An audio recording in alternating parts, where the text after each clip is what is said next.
नमो अरिहन्ताणं नमो सिद्धाणं नमो आयरीयाणं नमो उवज्झायाणं नमो लोये सव्वसाहुणम् तीन भुवन में सार वीतराग विज्ञानता शिव स्वरूप शिवकार नमः त्रियोग समारिके। हम पढ़ रहे हैं परम मागली ग्रंथ श्री छड़ाला जी। इसकी 6 ढालों में से हमारी चल रही है चौथी ढाल। चौथी ढाल में देश चारित्र का वर्णन है। पहले सम्यक ज्ञान का वर्णन हुआ, तो सम्यक ज्ञान के बाद उन्होंने लिखा है कि सम्यक ज्ञान होए बहुरी दृढ़ चारित्र लीजिए। तो उस चारित्र का वर्णन हो रहा है। तो अब यहाँ पे एक बात हम पढ़ रहे चारित्र की, तो ये अपन ये भूल जाए कि सम्यक चारित्र देश चारित्र कब धारण करना है, वरना हमारा पूरा फोकस जो रहता है वो आचरण पे रहता है, आचरण की सूक्ष्मता पे रहता है। लेकिन इसके पीछे जो आधार है सम्यक दर्शन का, सम्यक ज्ञान का, सूक्ष्मता तो वास्तव में वहां पे होना चाहिए। क्योंकि सम्यक दर्शन है, तत्वाभ्यास है, तो उसका बहिरंग आचरित सम्यक चारित्र का नाम पा रहा है। यदि सम्यक दर्शन नहीं है तो मुनिराजों का भी चारित्र सम्यक चारित्र का नाम नहीं पाएगा। ऐसा अपन पढ़ के आ गए हैं पहले। मोक्ष महल की प्रथम सीढ़ी याबिन ज्ञान चरित्रा सम्यक तो न लहे सो दर्शन धारो भव्य पवित्रा। कि मोक्ष महल की पहली सीढ़ी सम्यक चारित्र नहीं बोली, सम्यक ज्ञान नहीं बोली, सम्यक दर्शन बोली है। तो सम्यक दर्शन मोक्ष महल की पहली सीढ़ी, इसको धारण करो। क्योंकि सम्यक दर्शन के बिना ज्ञान नहीं सम्यक नहीं होता, और सम्यक दर्शन सम्यक ज्ञान के बिना चारित्र का समीचीन पना सम्यक पना नहीं होता। इसलिए हम चारित्र का पालन करें, पापों से बचें। जितना पापों से बचेंगे उतना श्रेष्ठ है। लेकिन अंतरंग में जो पापों का दादा है, क्या है पापों का दादा? मिथ्यात्व। उस पाप से पहले बचें, उसकी तरफ हमारा पूरा पुरुषार्थ तो उस मिथ्यात्व मोहरूपी मिथ्यात्व को हटाने में हो।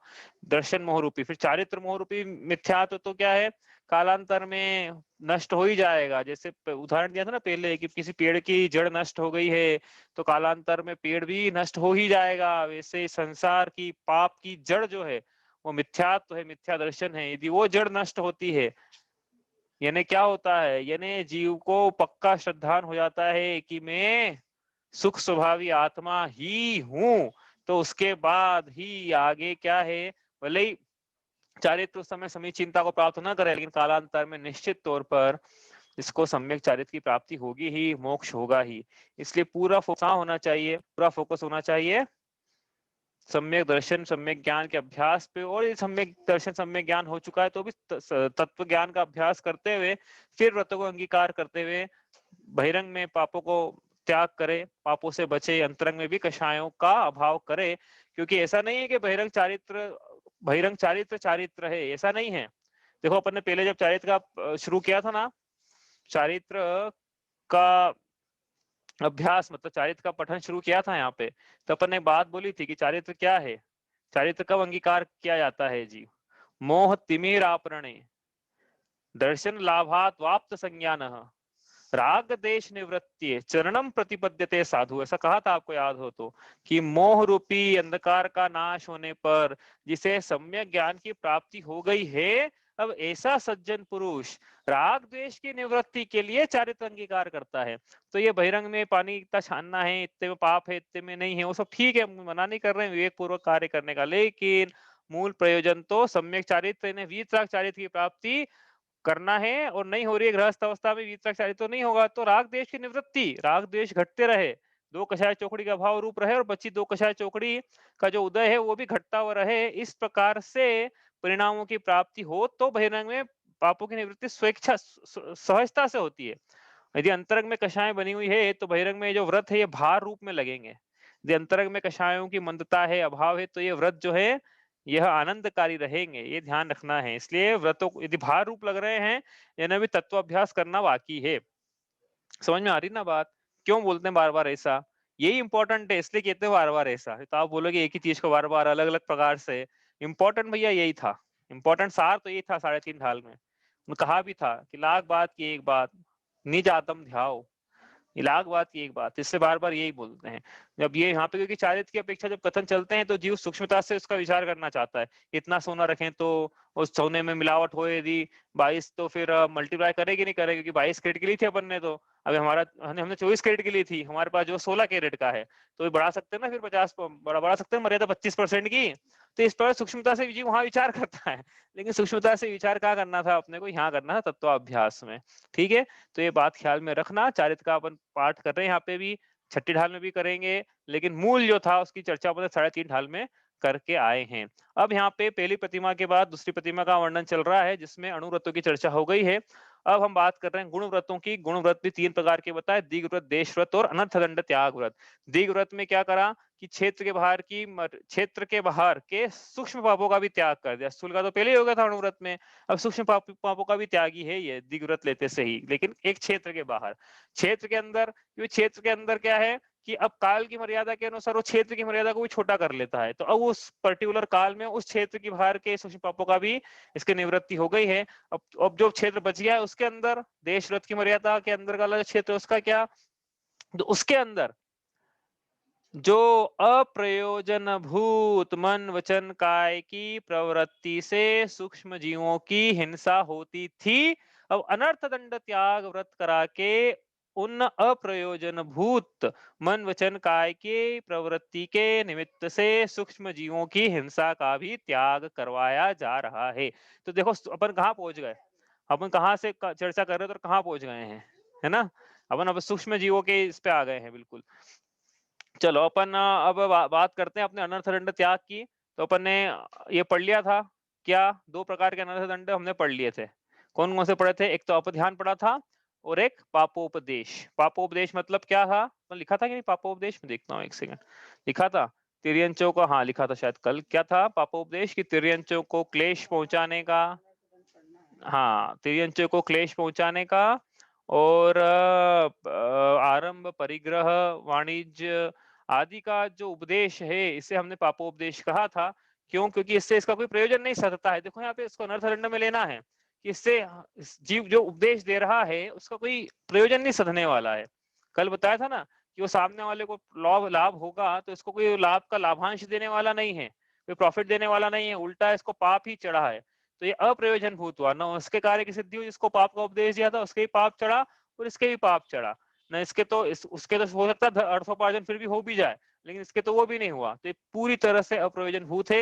इसलिए यहाँ पे उपदेश का, इसलिए क्या है यहाँ पे उपदेश के त्याग है, उपदेश का त्याग कहा है यहाँ पे, स्वयं वाणिज्य करे उसका त्याग नहीं है, स्वयं आरंभ परिग्रह रखे उसकी जो मर्यादा ली है, प्रयोजन भूत आरंभ करे उसका त्याग नहीं है। लेकिन अब ये तो अप्रयोजन भूत ही है ना, कोई धर्म अर्थ काम मोक्ष किसी की भी सिद्धि नहीं है इससे, पर को उपदेश देने से। तो इसलिए पापोपदेश इस प्रकार से अनर्थ दंड त्याग में हमने लिया। अब आगे चलते हैं यहाँ से। अब बात कर रहे थे हम किसकी, प्रमादचर्या की। तो हम छंद नंबर अपना चल रहा था, ऊपर निकालते हैं, छंद नंबर 13 चल रहा था, हाँ पढ़ते हैं इसको एक बार।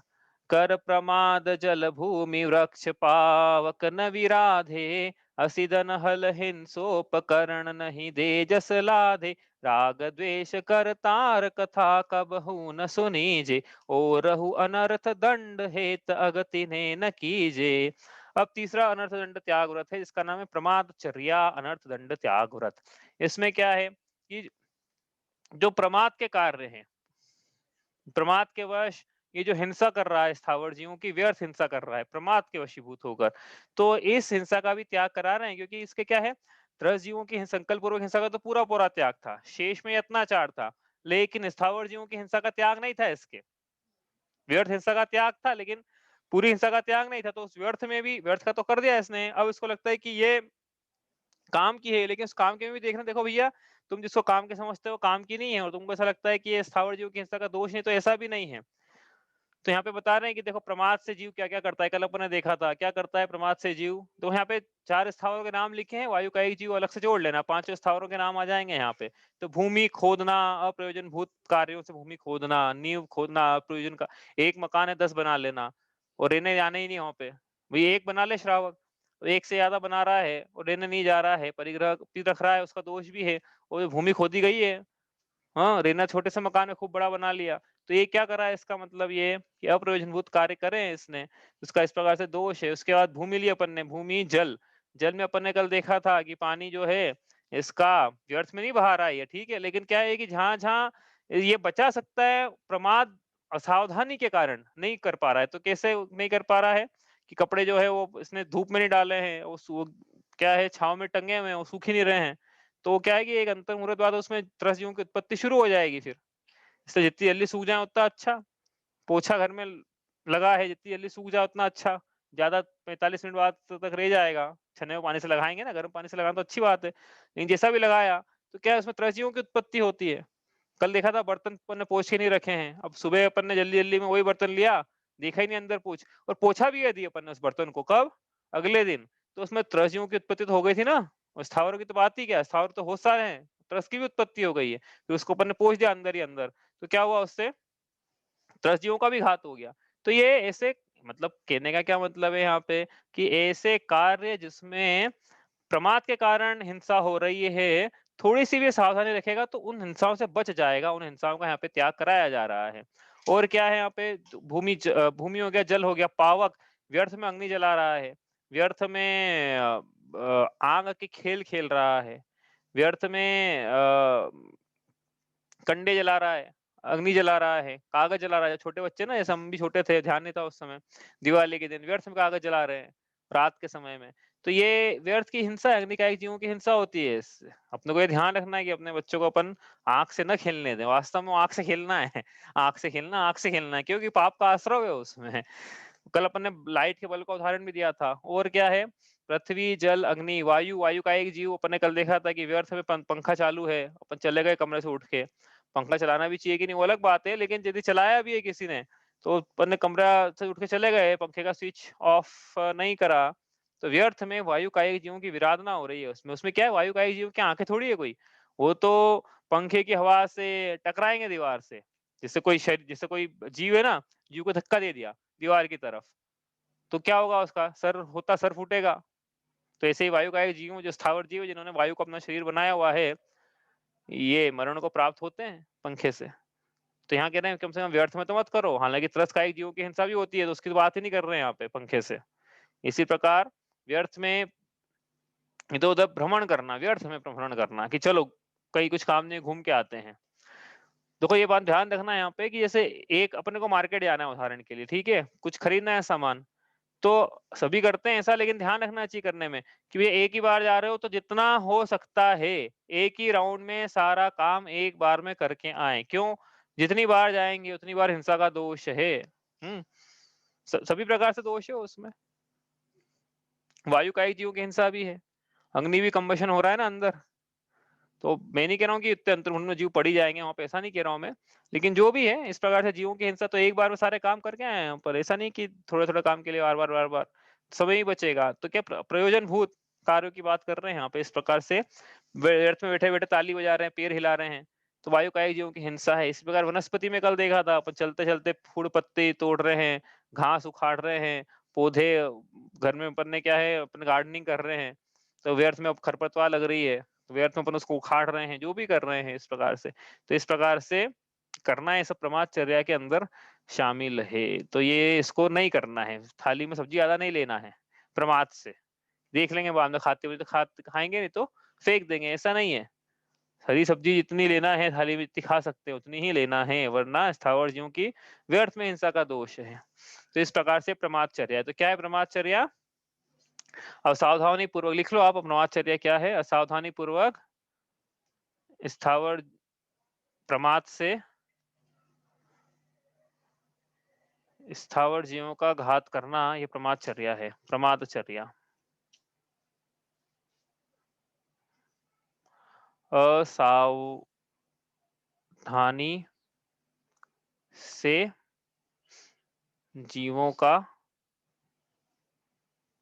घात होना, यह प्रमादचर्या है। सावधानी के कारण, हाँ, प्रमाद का मतलब असावधानी लिया था अपने, चर्या मतलब आचरण करना, तो कैसा आचरण कर रहा है जिससे जीवों की हिंसा हो रही हो, यह प्रमादचर्या है। आगे चले, यहाँ से प्रमादचर्या तो हमने पढ़ लिया था, अब आगे चलते हैं। यहाँ से आगे क्या आएगा इसमें, ऊपर लिखा है हिंसा दान। तो श्रावकाचार्य जी अन्य ग्रंथ में हिंसा दान लिखा है, हमने जो पढ़ा है वो हिंसोपकरण दान है।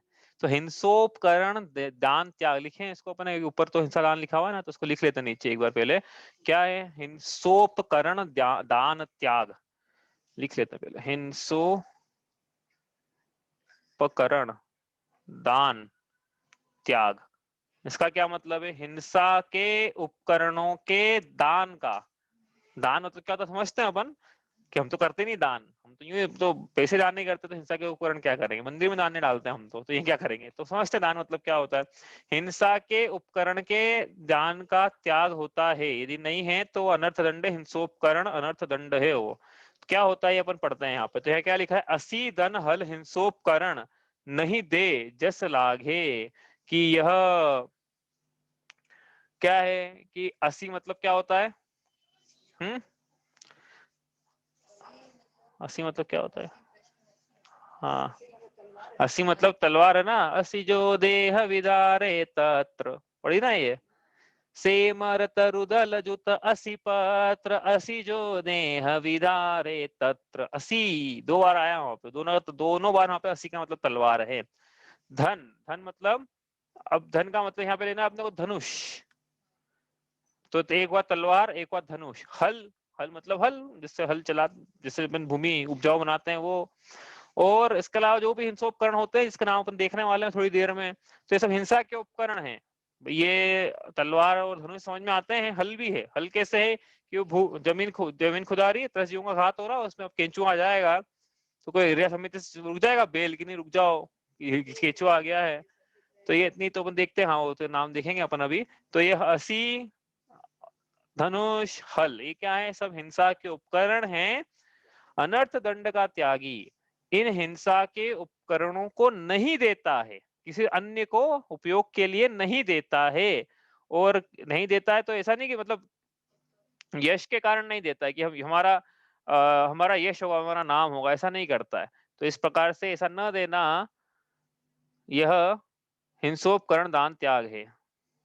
हिंसोपकरण दान त्याग, कि ये देंगे तो क्या होगा? हमें यश मिलेगा, तो यश के कारण, यश मतलब सामने वाला अपना एहसानमंद रहेगा ना, ये कि हमको ये दे दिया इन्होंने। तो क्या प्रॉब्लम है इसमें? क्या प्रॉब्लम है? क्या आपसे प्रश्न है मेरा? प्रश्न ये है, देखो उत्तर देना सोच समझ के आप। प्रश्न ये है कि दूसरी प्रतिमाधारी क्या अपने घर में तलवार, धनुष, हल, गेती, फावड़ा, बंदूक रख सकता है या नहीं रख सकता है? नहीं रख सकता है, रख सकता है। बताओ भाई क्या कर सकता है? बताओ, कोई बताना चाहता है? कौन कौन है आज क्लास में? तो ऐसा, हाँ बोलो। हिंसा के परिणाम भूत होके नहीं रख सकता है। हिंसा के अगर वो परिणाम, चाहेगा कि किसी को मारने के लिए मैं तलवार घर में रखूं तो नहीं। अच्छा, जैसे हल हल उसने रखा है हाँ, और किसी को मारने के कारण से रखा हो तो नहीं रख सकता है, लेकिन भैया जी मैं खेती करवा के अनाज उगवाऊंगा करूंगा तो रख सकता है, हो सकता है जीविका के लिए रख सकता है। बिल्कुल सही, यही जवाब है इसका। इसे दूसरों के मतलब अपन क्या है कि ये दूसरी प्रतिमाधारी तो दूसरों को माने तो रखेगा ही नहीं, वैसे इसके परिणाम नहीं पाए जाएंगे वैसे भी। हाँ, लेकिन ये इसको रखने का निषेध नहीं है। एक दूसरी प्रतिमाधारी है, उसको विरोधी हिंसा का त्याग हो गया क्या? नहीं हुआ ना। तो बंदूक रखना है तो वो अपने घर में रखे, तलवार रखना है तो रखे, विरोधी हिंसा का त्याग थोड़ी। वो इस पे कोई बॉर्डर पे रहता है, सीमा पे, इसके घर में या इसी जगह रहता है जहाँ पे चोर डकैत या और भी कोई उपद्रवी रहे, तो अपने घर में अपनी रक्षा के लिए आगे आगे जाके दूसरों को नहीं मारेगा। इसके पास संकल्प हिंसा का त्याग है। उद्योग या आरंभित ऐसी हिंसा है ही नहीं इसके, हाँ, लेकिन विरोधी हिंसा का त्याग इसके नहीं हुआ है। अभी अपन ने परिभाषा पढ़ी थी। तो इसके इस प्रकार के रक्षात्मक उपकरण रख सकते हैं। पहली चीज। दूसरी चीज कि इसके उद्योगी हिंसा का त्याग नहीं हुआ है। हाँ, इसके हिंसा का उद्योग नहीं है, मतलब ऐसा कि व्यापार जिसमें हिंसा को उद्योग बना ले, चमड़े का व्यापार, ऐसा इसका व्यापार नहीं है। लेकिन इसके उद्योगी हिंसा का त्याग भी नहीं है। उद्योगी हिंसा मतलब क्या? कि ये ऐसा कोई कार्य करे जिससे हिंसा हो उद्योग में, यत्नाचार पूर्वक करेगा हालांकि, लेकिन फिर भी होगी, तो इसके त्याग नहीं है। इसलिए ऐसे हल आदि के उपकरण इसके घर में पाए जा सकते हैं। हाँ, इसी प्रकार सब में लेना है। इसके आरंभी हिंसा का भी इसके त्याग नहीं है, इसलिए इसके घर में कैंची, चाकू ये सब हो सकता है पाए जाए। तो ये भी हथियार है, ये चीज चाकू हथियार है सब ये। गुप्ती आदि, ये सब गुप्ती मतलब ये वाली जो गुप्त रहता है शस्त्र वो। तो इसके ये सब रखना चाहिए, इसको ऐसा नहीं बोल रहे, लेकिन रखे तो इसकी प्रतिमा भंग होने वाली नहीं है बिल्कुल भी। तो ये रखे तो ठीक, लेकिन यहाँ क्या कह रहे हैं कि दूसरे को मत देना। तो ये क्या बात हुई भैया, तुम उपयोग कर रहे हो तो चलेगा ना, हमको देने में आप बोल रहे हो कि नहीं हम आपको नहीं देंगे। इतना स्वार्थी नहीं हो गया ये? मतलब ये तलवार घर में रख ले तो ठीक, लेकिन ये तलवार दूसरे को दे तो यहाँ कह रहे हैं कि नहीं नहीं देना है इसको। ऐसा क्यों? ये चाकू रखे तो ठीक, दूसरे को मत देना। कैंची स्वयं रख लो ठीक, दूसरे को मत देना। पिंजरा चूहे पकड़ने का घर में स्वयं रख लो, एक बार चल जाएगा, दूसरे को मत देना। ऐसे जो अन्य पदार्थ होते हैं ना जिससे कि जीव मरते नहीं है, लेकिन हाँ उनका हाँ मतलब वो आते नहीं है, तो ऐसे पदार्थ घर में रख ले अपन, नीम का तेल उदाहरण के लिए तो ठीक, लेकिन दूसरे को नहीं देना। हल अपन रखे तो ठीक, दूसरे को नहीं देना। ऐसा क्यों? बंदूक स्वयं रख लो ठीक, दूसरे को नहीं देना, ऐसा क्यों?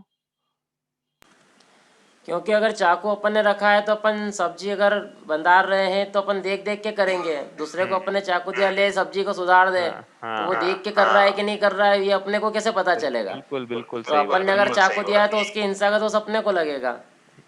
हाँ बिल्कुल सही, यही है।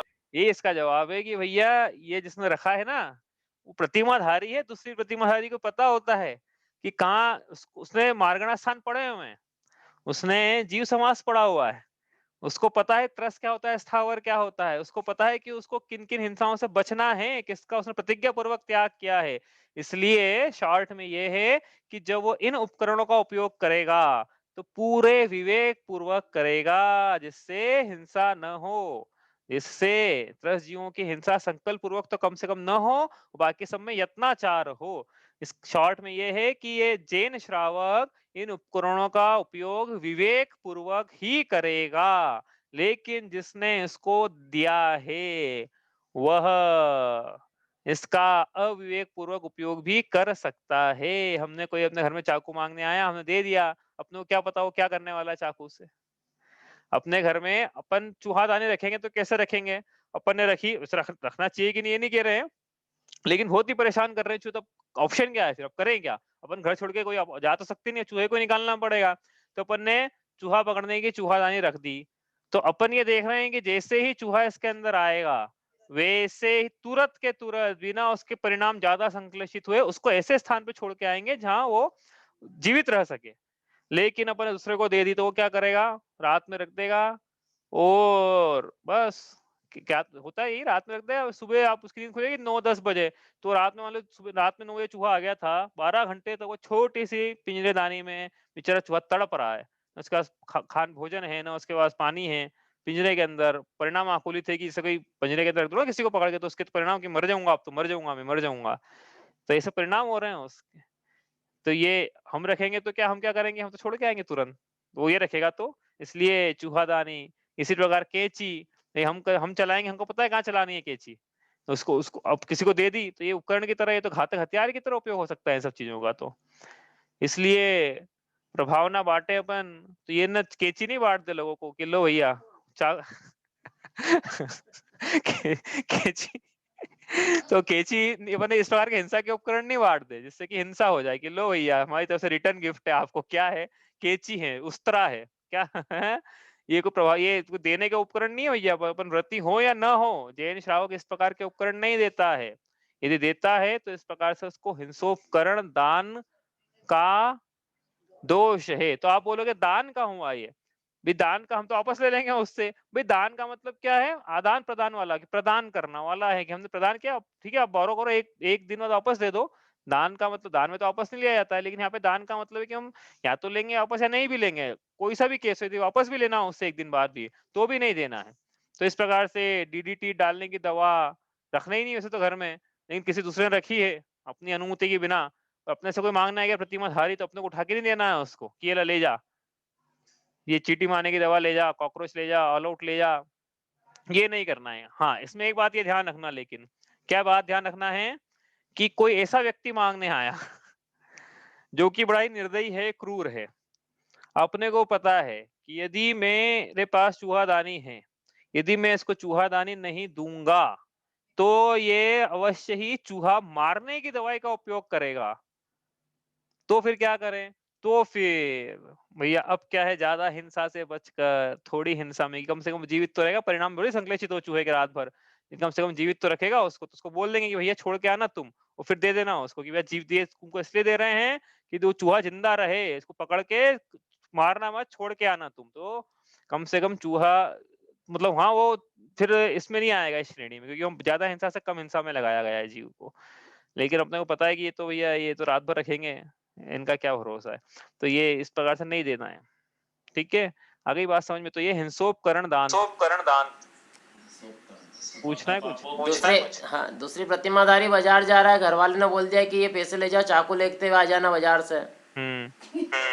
फिर मैंने कहा था कि देखो सूक्ष्मता मैंने पे लोग कहा था जाते कि हैं। देखो ये सूक्ष्मता तो पे क्या है, स्वविवेक से इसका निर्णय लेना है अपने को कि घर वालों ने बोला, अपने को पता है कि घर वाले क्या उपयोग करेंगे उसका, अपने को पता है, लेकिन अपने को डाउट हो रहा है कि नहीं नहीं इसका उपयोग तो गलत तरीकों से भी हो सकता है, तो अपन नहीं लाएंगे। और यदि अपने को पता है कि नहीं इसका उपयोग कहाँ होगा, अपने को पता रहता है वैसे घर वालों के बारे में, तो उसका और अपन लेकर आ गए और उसने गलत उपयोग कर लिया, तो भी अपनी भावना तो यही थी ना कि सही करेगा वो। हाँ, तो अपने को ये थोड़ी पता था, जैसे कि अपन ने यहाँ चूहा पकड़ने के लिए दिया चूहेदानी किसी को, अब कल को उसने चूहा पकड़ने के बाद मार दिया, तो अपन क्या कर लेंगे उसका? हाँ, तो ये ऐसा नहीं है। तो उसमें क्या है कि कोई दोष नहीं है उसके, हाँ, लेकिन इसको पता है कि इसका उपयोग तो गलत तरीके से ही होने वाला है या अविवेकपूर्ण तरीके से होने वाला है। अपने घर वालों के बारे में तो अपने को पता ही रहता है ना कि कैसा उपयोग होने वाला है। तो इस प्रकार से ये हिंसोपकरण दान त्याग है। तो क्या है हिंसोपकरण? हिंसा के उपकरणों का, आप लिख लो चाहो तो, यहाँ पे लिखना चाहो तो आप लिख लो, हिंसा के उपकरणों के दान का त्याग। ये हिंसोपकरण दान त्याग है। हिंसा के कौन-कौन से उपकरण हैं? हिंसा के उपकरण जैसे लगा के लिख लेना, जैसे जैसे पंडित जी ने लिखा है यहाँ पे, जैसे हँसी, हल, धनुष, हाँ, इसके बाद कैंची, उस्तरा, ब्लेड, हाँ, गेती, फावड़ा, फावड़े से तो नहीं करेगा लेकिन फिर भी लिख लो, फावड़ा, कैंची, लिख लिया कैंची, चाकू वगैरह, इसके दान का त्याग, के दान का त्याग।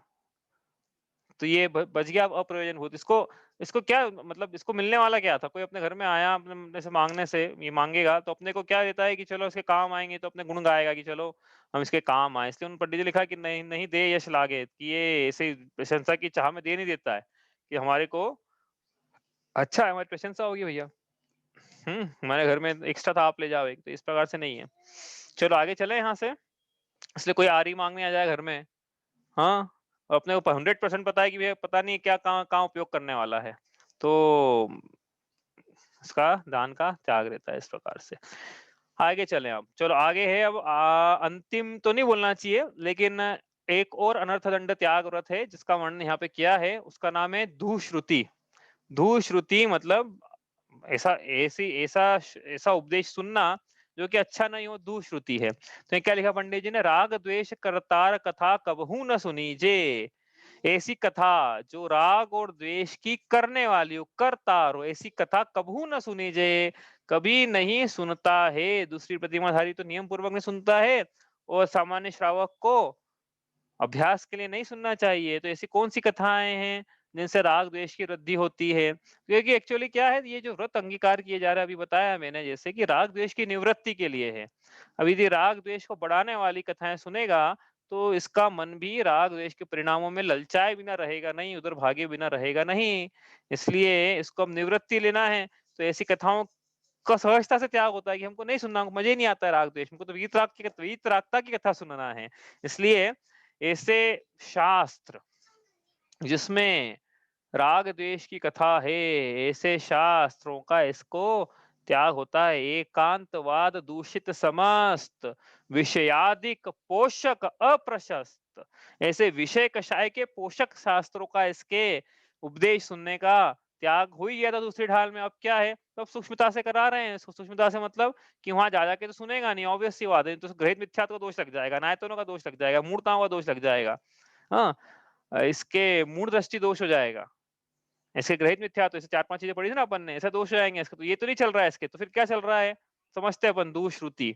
दुश्रुति मतलब मोह, राग, द्वेष, मद, मदन, हिंसा, आरंभ, परिग्रह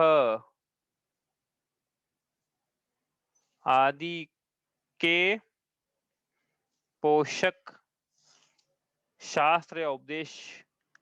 पोषक उपदेश ही लिख लेते हैं अपन तो, उपदेश, इसको कहा अपने दुश्रुति। तो इसका त्याग करना,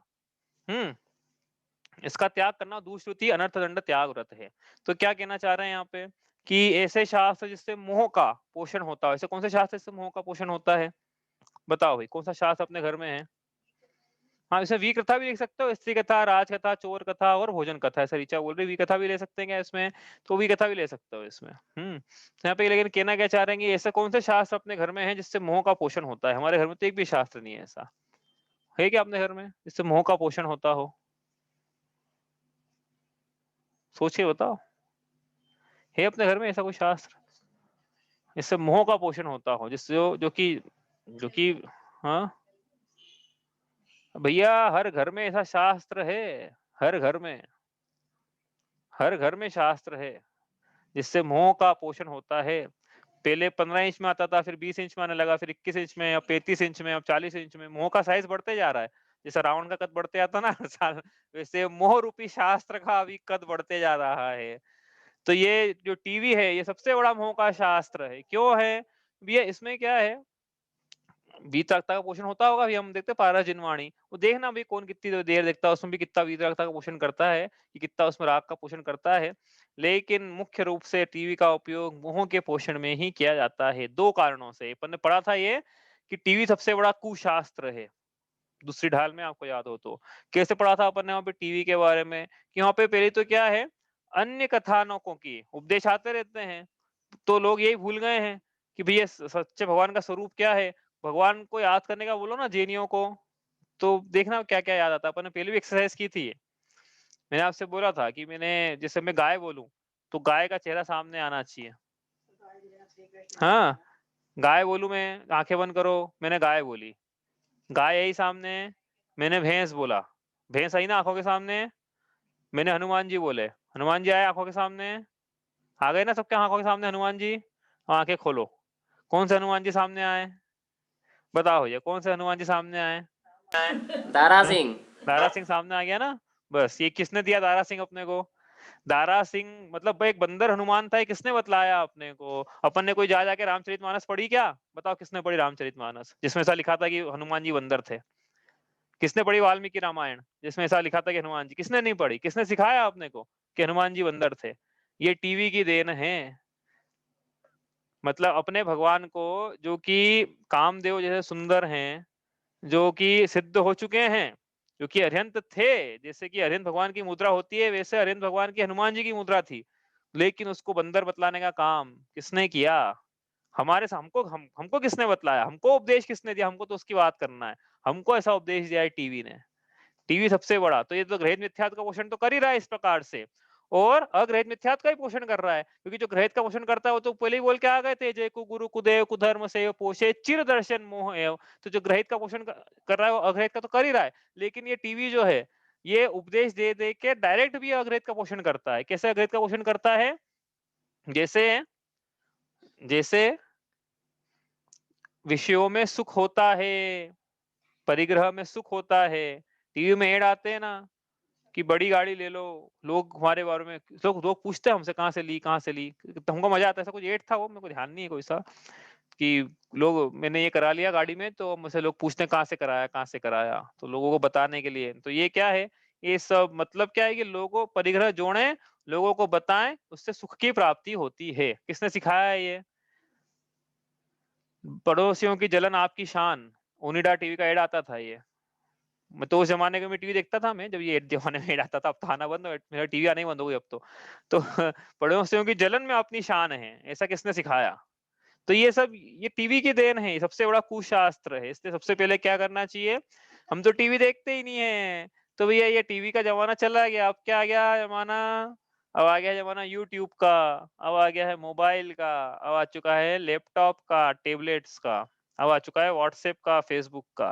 तो इसमें क्या चल रहा है, ये तो और भी ज़्यादा कि वो सामने वाला उपदेश दे रहा है अपने को, फेसबुक में सामने वाला उपदेश देता है अपने को। देखो यार दूसरी चल रही है ना, तो सामने वाले ने उपदेश दिया वाले बात है, उसकी बात चल रही है यहाँ पे। कैसे उपदेश दिया उसने, ज़रूरी है मुख से उपदेश दे।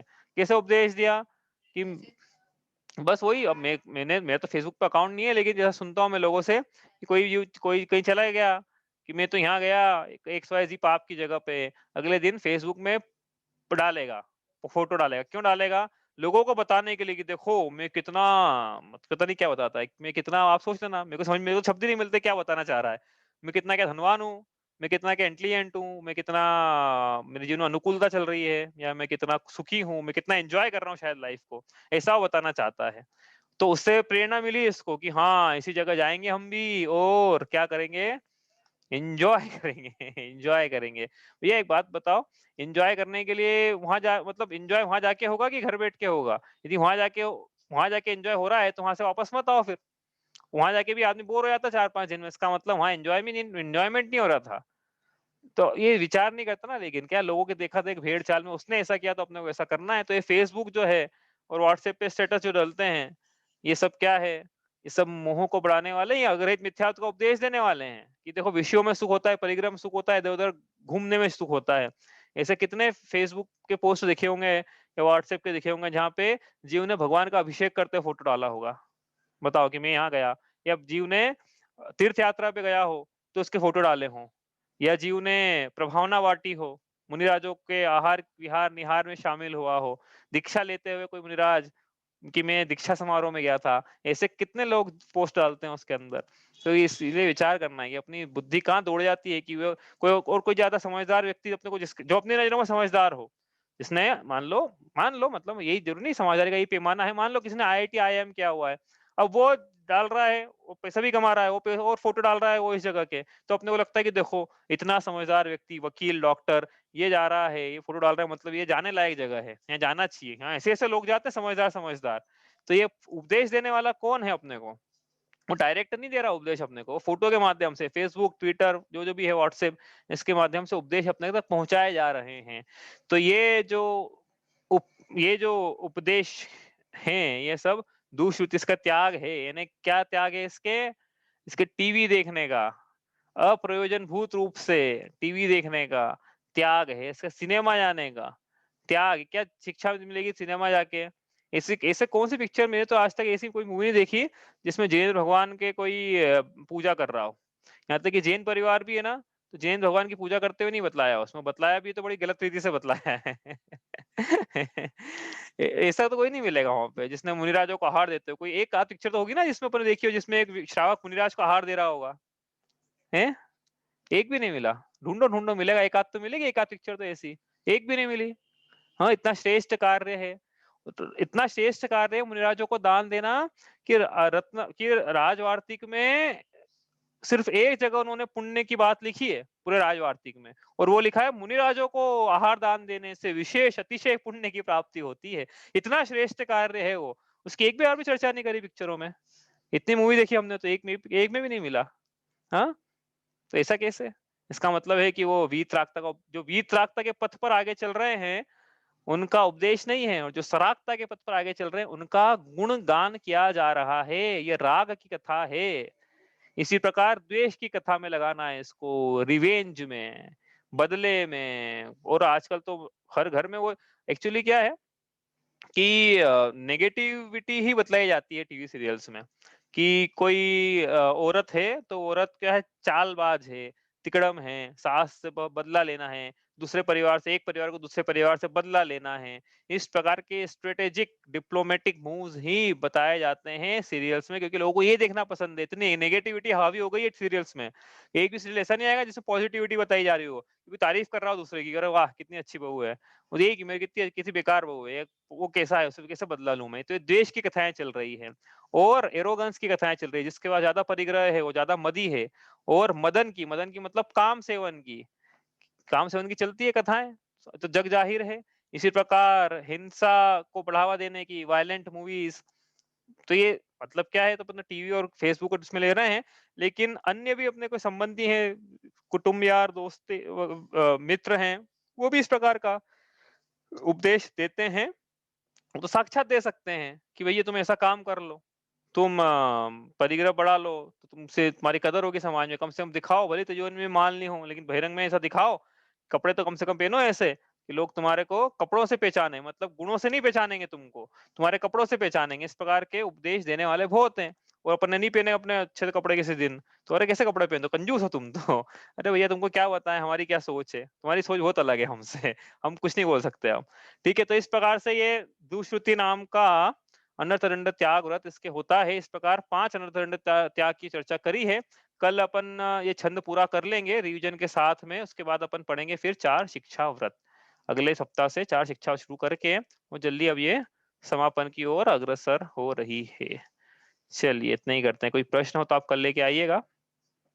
शांति सुधा बरसाए जिन वाणी, वस्तु स्वरूप बताए जिन वाणी, पूर्वा पर सब दोष रहित है, वीतरागमय धर्म सहित है, परमागम कहलाए जिन वाणी, मुक्ति वधु के मुख का दर्पण, जीवन अपना कर दे अर्पण, भव समुद्र से तारे जिन वाणी, राग द्वेष अंगारो द्वारा, महाक्लेश पाता जग सारा, सजल मेघ बरसाए जिन वाणी, सात तत्व का ज्ञान कराए, अचल विमल निज पद दर्शावे, सुख सागर लहराए जिन वाणी, जा वाणी के ज्ञान ते सूझे लोकालोक,